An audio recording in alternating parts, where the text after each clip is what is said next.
Praise the lord. దేవుని బిడ్డలారా, యేసయ్య నామంలో మీ అందరికీ వందనాలు తెలుపుతున్నాను. ఈ వీడియోని, ఈ రీల్ని స్క్రోల్ చేసే ముందు ఒక మాట చాలా జాగ్రత్తగా ఆలోచించండి.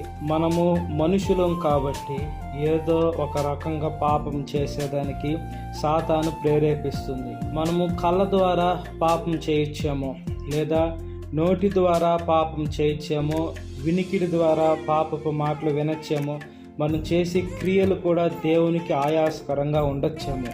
అయితే మనము ప్రతిరోజు ప్రతి క్షణము మనం యేసయ్య దగ్గర మన ప్రతి ఒక్క పాపాలు ఒప్పుకోవాలండి. ఒప్పుకొని మనం ఎప్పుడైతే అయ్యా నేను పాపం చేశాను ప్రభువా, అయ్యా నాకు తెలియకుండా కూడా మీకు ఆయాసకరంగా పాపం చేస్తుంటానేమో ప్రభువా, దయతో నన్ను క్షమించండి నాయన అని మనం ఎప్పుడైతే యేసయ్య పాదాల మీద పడి మనం క్షమాపణ అడుగుతూ ఉంటామో, దేవుడు ఖచ్చితంగా క్షమించి మనకు ఒక మంచి జీవితాన్ని ఇవ్వాలని యేసయ్య ఆశపడుతున్నాడండి. ఇప్పుడు ఈ లోకం ఎలా ఉందనంటే, ఒకసారి ఇంకొక విధంగా ఆలోచిద్దాం.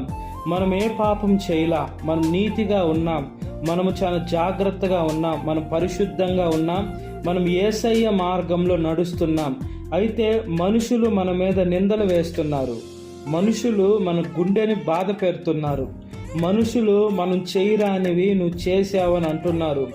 మనుషులు మనల్ని ఎంత ఇబ్బంది పెడుతున్నారంటే, మన మార్గంలో మనకు ఒక మార్గం ఉంది. ఏ మార్గమైనా ఆ మార్గంలో వెళ్ళినా కూడా వాళ్ళ కడుపులో ఏదో పెట్టుకొని పైకి ద్వేషం కక్కుతున్నారండి. ఈ లోక సమాజం అలా ఉంది.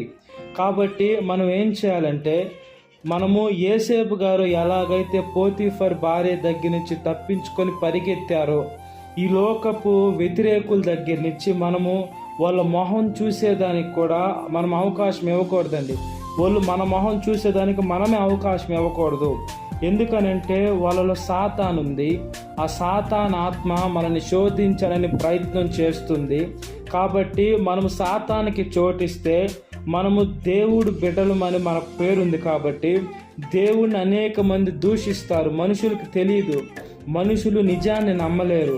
ఎవరైతే అబద్ధాలు చెప్తారో, ఎవరైతే బొంగుతారో, ఎవరైతే లేనిది ఉన్నట్లుగా సృష్టిస్తారో వాళ్ళ మాటలే నమ్ముతారు. కానీ దేవుడు మాటలు, దేవుడు ప్రేమ, దేవుడు ఆలోచన ఏ మనుషుడు నమ్మేదానికి ఇష్టపడరండి.